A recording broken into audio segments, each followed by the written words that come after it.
Greetings, YouTubians, and welcome back to Wayne Sharp World, where today we're going to be taking a look at a knife that is basically just an icon in the knife community, and a very special version of one that kind of got me thinking, as much as I enjoyed this, I've never reviewed the Paramilitary 2. For good reason. It's been around for a long time, and there's a blue million different models of it, but I thought, you know what? It's time to talk about this, give my thoughts, talk about the options, and especially this one here. This is a Cutlery Shop exclusive, which I will have this knife linked below. Now, this exact knife, you cannot buy it like this. Yeah, you got to buy a few things from a few different places. I'll explain that as we go. But this review is kind of about this knife and kind of about the Paramilitary 2 in general. But first, before we get into all this stuff, I want to give a huge shout out to a Mr. Eugene Krabs.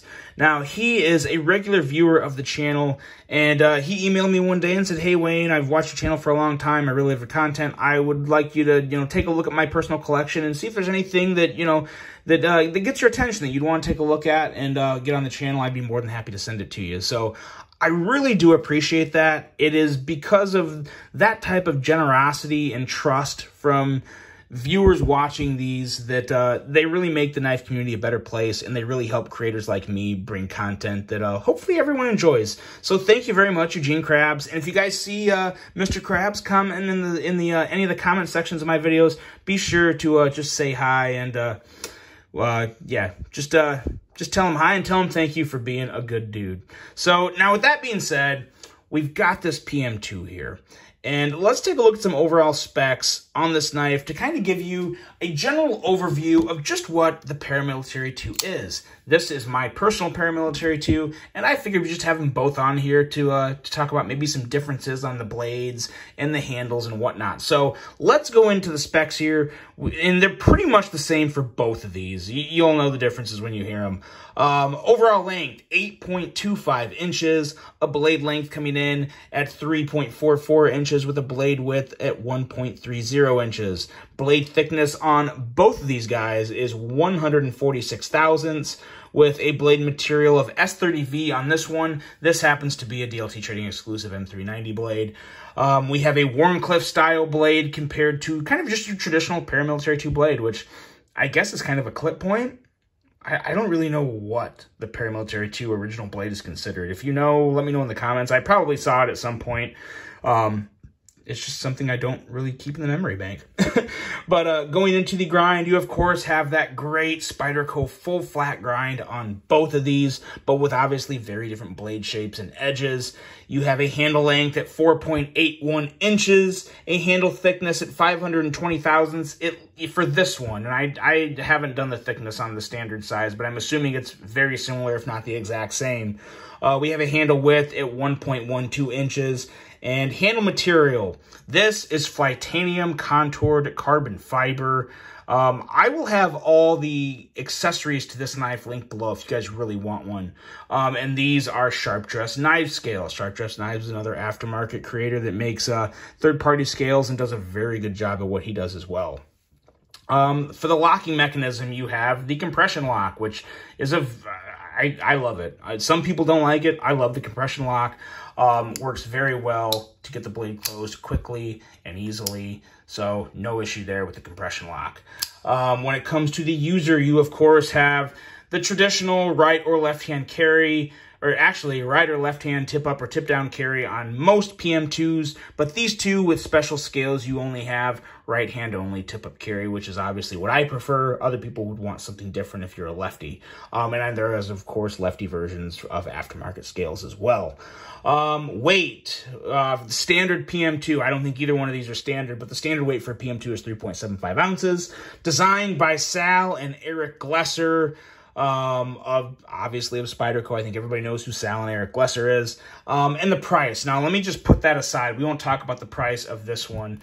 But we will talk about the price of this guy because this adds up. This is the good and the bad of the Paramilitary 2, is you have a blue million options to make it however you want to make it, but you pay for that. You pay for customization and personalization.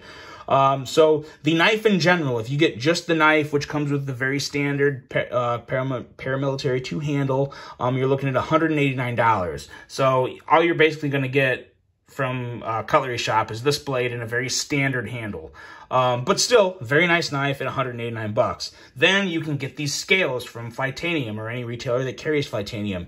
These are $84. And then you have the MXG clip here, which I'm sure a lot of you know of MXG. I'll have the clip linked below as well. The clip is $24. So 24 plus 84 plus 189 gives you a grand total of $297 for this knife. So Mr. Krabs dumped some moolah into this, and I never knew Mr. Krabs to be a big spender. From what I remember, he was always a bit of a penny pincher when he was slinging those Krabby Patties out. So I don't know.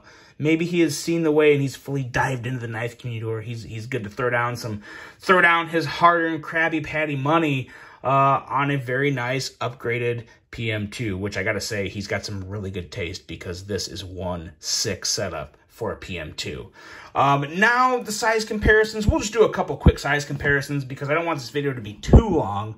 But as you can see, these are obviously the exact same size, and we'll compare it with other things that would be of relevance. Of course, the Spyderco Paramilitary 3, and then we have, let's see here, we have your Benchmade Bug Out.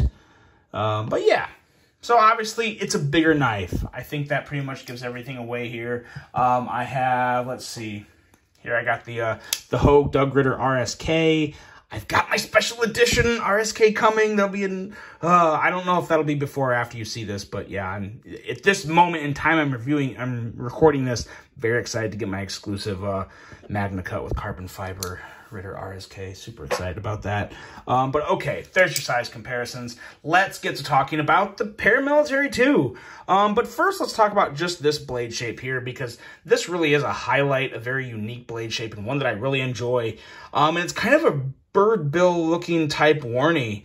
Behind the edge reading of 21 thousandths and a very aggressive tip would make this an excellent package opener, a box slicer, just a super versatile, fantastic blade. And the more I carried and used this, I really had to question myself as to which blade shape I prefer. And to be totally honest, I don't think I'll ever have a definitive answer. I honestly love both of these. I really kind of want one of each. That's kind of where I'm just going to have to leave it. But I love how the blade edge stays behind, or stays straight in the hand. You know, sometimes with Wharncliffe's, the actual edge will angle up, or it'll come down in a more aggressive manner. I like how it stays completely flat in with the handle. So when you're using it, it's like a straight razor blade, at least in terms of direction. And to me, it's a true Wharncliffe. To me, a Wharncliffe comes straight out. Those are my favorite types of Wharncliffes. Love it coming straight out just like that. Definitely my preference, and I'm glad it does that. Now, in terms of the regular PM2, they're both great blades. Ultimately, what it comes down to is, do you want a more aggressive or slightly less aggressive tip? Because with the tip a little more forward from the, or a little more, yeah, in line with the pivot, and a little more aggressive in terms of the angle that it's going to be coming at when you go to make a cut, as to where if you're cutting with the PM2, you kind of have to move it up a little to get the tip more down in that angle. So that can be a little convenient depending on, you know, what your most common cutting tasks are throughout a day. But at the end of the day, they're both just phenomenal blade shapes.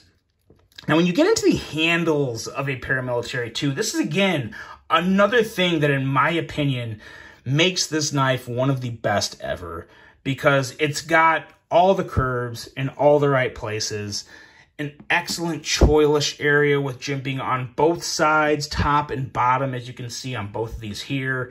And then in the handle, we'll talk about this handle real quick, because this is your standard shape. If you get a Paramilitary 2 without new scales, it's not going to be carbon fiber, it's going to be G10, but it's going to be this exact shape. So flat, not contoured, with just chamfered edges. And I really do love these handles. I love the feel in hand. I have no issue with them whatsoever.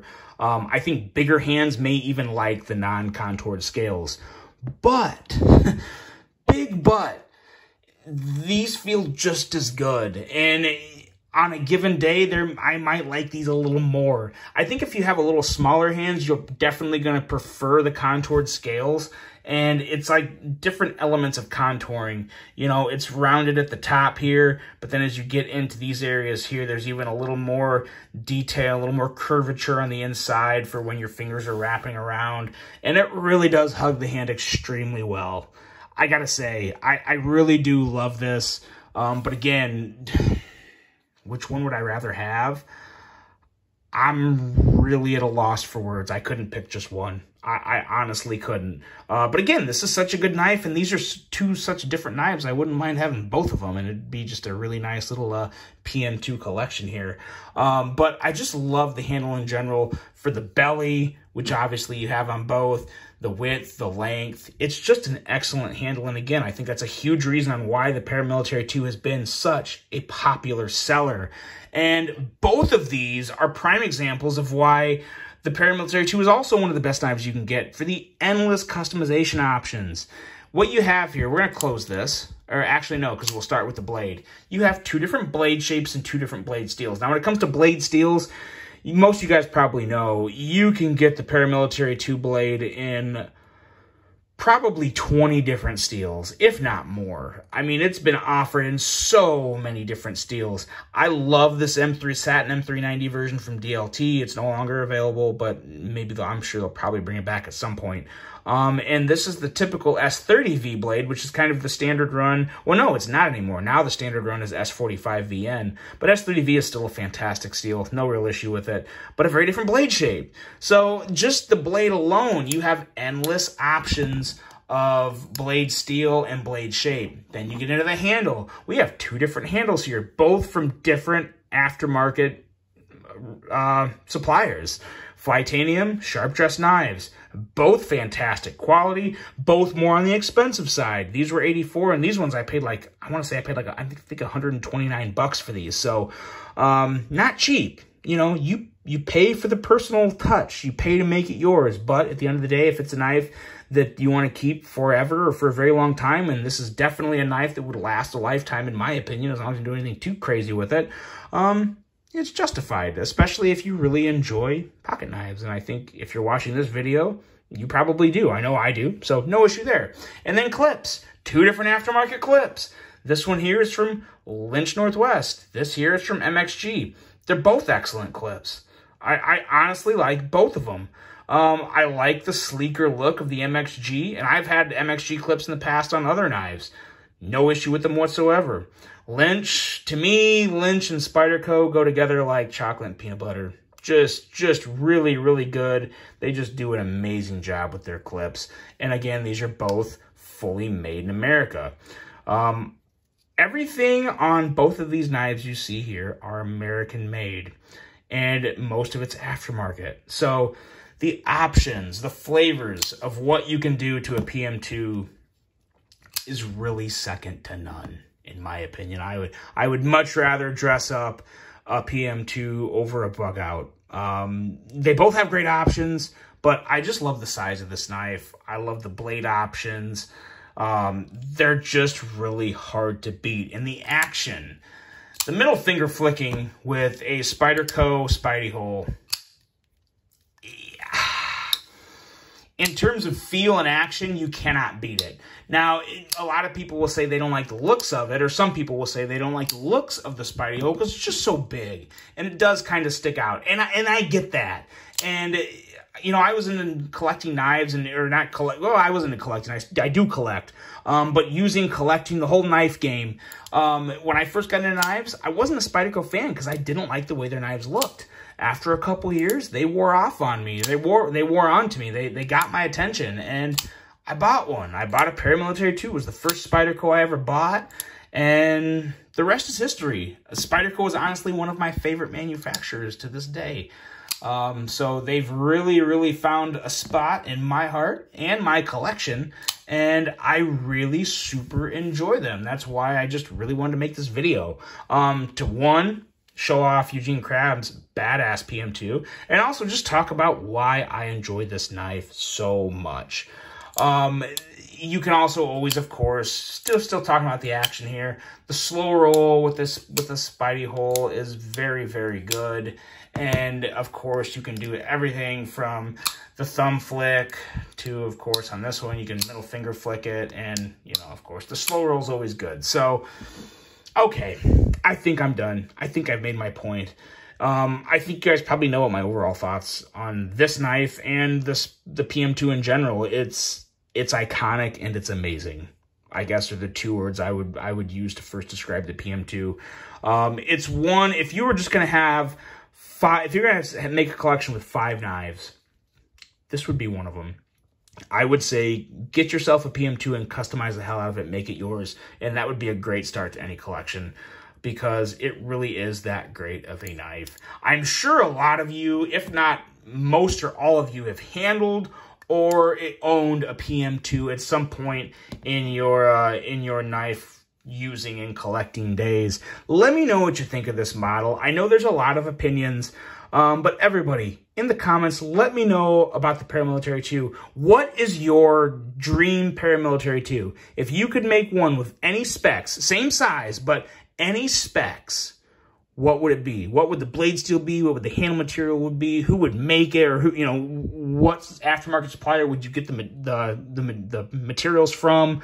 What kind of clip would you use? What kind of steel would you have? Everything about it, the shape. There's so many things to talk about. But let me know your dream PM2. And I'll think about mine, and I will post my dream PM2. It'll be the first comment in this video. So there you go, guys. Let me know what you think. Really hope you enjoyed this one. Hope you have a great rest of your day. And until the next one, I'm out.